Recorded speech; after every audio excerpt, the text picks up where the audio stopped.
जी कुरुक्षेत्र की जो आपराधिक गतिविधियों में आपने देखा होगा पिछले अपने आइलेट सेंटर की फायरिंग के बाद और अपने लाडवा में जो फायरिंग हुई उसके बाद में पुलिस अधीक्षक महोदय नीतीश अग्रवाल जी के कुशल मार्गदर्शन में हमने काफ़ी 7-8 टीम्स हमने गठित कर रखी हैं जो लगातार इन अपराधियों पे इनको काबू करने के लिए काम कर रही हैं। तो इसी एक टीम जो हमारी है इंस्पेक्टर मोहन जी के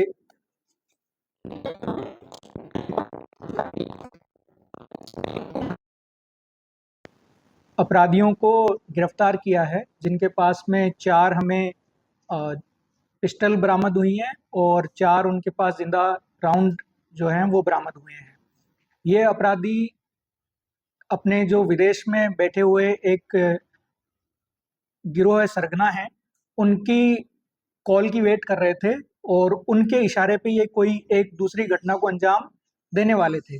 लेकिन हमारी टीम की सक्रियता और हमारी टीम के अच्छे काम की वजह से ये उससे पहले ही पकड़े गए और अभी इनसे पुलिस रिमांड इनका लिया गया है और इनसे पूछताछ जारी है कि आगे इनको क्या और घटना को इनको अंजाम देना था और किस तरीके से ये काम करते हैं और किन से ये जुड़े हुए हैं इनके तार, इस पे हमारी अभी इन्वेस्टिगेशन चल रही है। कौन सा गिरोह था सर जिसे अटैचमेंट थी? एक विदेश में बैठे हुए हैं, बहुत सारे हैं वैसे, लेकिन जिन्होंने हमारे आइलेट सेंटर पे जिनकी अपनी गोली चली थी उसमें उनका रोल आया है। तो हम अभी नाम उनका हम नहीं करना चाह रहे, बट एक बार अगर हमें पता चल गया कि भाई उनसे लिंक है तो फिर हम उनकी तरफ भी जाएंगे। यानी कि जो आइलेट सेंटर पे जो गोलीबारी हुई थी, जिनका एनकाउंटर हुआ, उनके सहयोगी रहे थे? उनके सहयोगी तो हम डायरेक्टली अभी तक हम ये लिंक नहीं स्टेब्लिश कर पाए हैं, लेकिन हाँ, ये जिन लोगों ने गोलीबारी करी थी उनका और इनका लिंक किसी एक ही बदमाश से है जो कि विदेश में बैठा है। हाँ, ये छोटे मोटे जो घटनाएं होती हैं, जैसे चोरी की घटनाएं होंगी, पहले एक आधे पे एक आर्म्स एक्ट का भी पर्चा है, तो उस तरह की ये घटनाओं में शामिल रहे हैं। सर कहाँ के रहने वाले? ये आसपास के ही रहने वाले हैं, कुछ कैथल जिले के हैं, कुछ अपने कुरुक्षेत्र जिले के हैं, तो ये आसपास के ही रहने वाले। कहाँ से लेकर आते थे, कैसे? हाँ, ये हमारी इन्वेस्टिगेशन अभी चल रही है। मोस्टली जो इनको असला प्रोवाइड करने वाले लोग हैं वो भी पहले के जो आपराधिक गतिविधियों में जो लिप्त लोग हैं वही हैं, और ये मोस्टली कंट्री मेड पिस्टल जिसे हम बोलते हैं, देशी भाषा में जिसे कट्टा बोलते हैं, वो इनके पास से बरामद हुआ है। पहले भी नहीं कोई बात नहीं? जी, जैसा कि मैंने बताया कि छोटी मोटी वारदातों में पहले रहे हैं। इन सब ज़्यादातर की इनकी क्रिमिनल हिस्ट्री ऐसे होती है कि किसी चोरी की वारदात में जेल में गए हों, किसी आर्म्स एक्ट में या लड़ाई झगड़े की वारदात में जेल में गए हों, और बाद में ये वहाँ जेल में फिर उनकी बड़े अपराधियों से इनकी मुलाकात होती है और फिर इनके लिंक्स बनते हैं। उम्र कितनी होगी? इन सब की उम्र 20-22 साल के आसपास है, और मतलब ये बहुत ज़्यादा पढ़े लिखे भी नहीं है, कोई 8वीं पास है, कोई 10वीं पास है, इनमें से एक है जिसने ग्रेजुएशन कर रखी है। ज्यादातर युवा ही पकड़े जाए, क्योंकि आप तक देखा है 20-22 साल की एज है, तो उनको भ्रमित करने में ज्यादा कामयाब होते हैं। जी जी, अभी जैसे कि हम देखने को हमें मिल ही रहा है कि हमारे समाज में ये हो रहा है कि जो युवा हैं वो इन चीज़ों से थोड़ा जल्दी आकर्षित हो जाते हैं कि उनके हाथ में एक कट्टा मिल रहा है, या उनको रील्स वगैरह भी आप देखते हैं कि सोशल मीडिया पे डालते रहते हैं। तो इसलिए मैं आपके माध्यम से ये कहना भी चाहूँगा कि जो गांव के मोजिज़ व्यक्ति हैं, जो सरपंच वगैरह हैं, या फिर जो पढ़े लिखे रिटायर्ड लोग हैं, वो एटलीस्ट अपने गांव में इस तरह की बातों पे चर्चा करें और लोगों को ये समझाएं, बच्चों को ये समझाएं कि इस रास्ते पे जाना ठीक नहीं है। सर ये कहाँ से पकड़े गए और इनकी पहचान? ये देवीलाल पार्क के पास में एक हमें सूचना प्राप्त हुई थी कि वहाँ एक गाड़ी में ये थी, तो ये जब हमारी टीम ने वहाँ पे दबिश करी तो ये गाड़ी में बैठे हुए पाए गए और इनके पास जो हथियार थे वो भी इनकी गाड़ी की डिक्की से ही बरामद हुए। कितने लोग हैं? ये 5 लोग हैं, जिनमें एक का नाम है अभिषेक, एक गुरदीप, दीपक, विक्रम और मोहित। ये 5 लोग हमने। गाड़ी की अपनी है कि चोरी?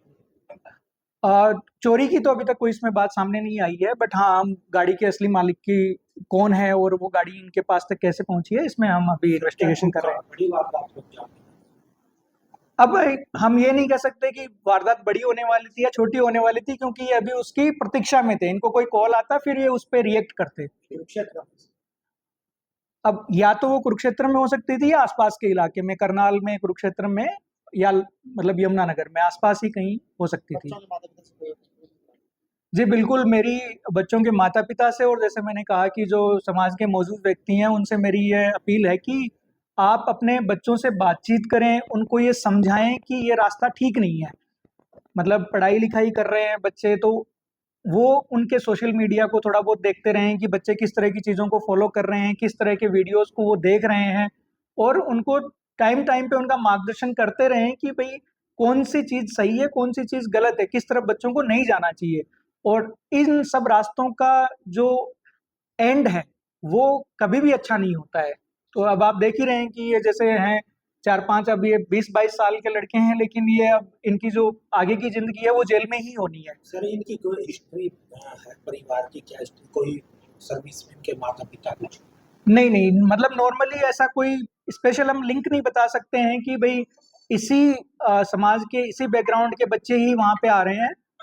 नॉर्मली क्या होता है कि जो भी मतलब कॉलेज के बच्चे हैं, स्कूल के बच्चे हैं और वो लड़ाई-झगड़े में संलिप्त हो गए, तो कुछ हमें किसान परिवारों से भी मिले हैं, कुछ ऐसे भी मिले हैं जिनके माँ-बाप जो हैं पहले पब्लिक पोस्ट पे रह चुके हैं, कुछ ऐसे भी मिले हैं जिनमें कि माँ-बाप उनके बाहर कमा-वमा रहे हैं और बच्चे फिर यहाँ पे हैं। तो नशे नशे का भी अंकल सर देखा जाए केवल नशे में ज़्यादा वारदात होता है इस बात को देखने में।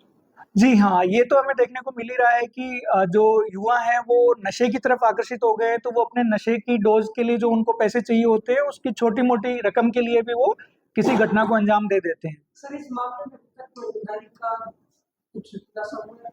इसमें क्यों ये वारदात की गई थी? क्यों इसके पीछे कारण क्या थे? नहीं सर, ये अभी वारदात करने वाले थे, तो अभी तक तो कोई रंगदारी वगैरह का कुछ ऐसा आया नहीं है। जिस गैंग से जुड़े इन्होंने पहले चलाई थी और ये तो गिरफ्तार हुए। हाँ जी। तो उसमें रंगदारी का मामला जैसा आपको पता ही है कि उसमें 50 लाख की फिरौती माँगी गई थी उनसे।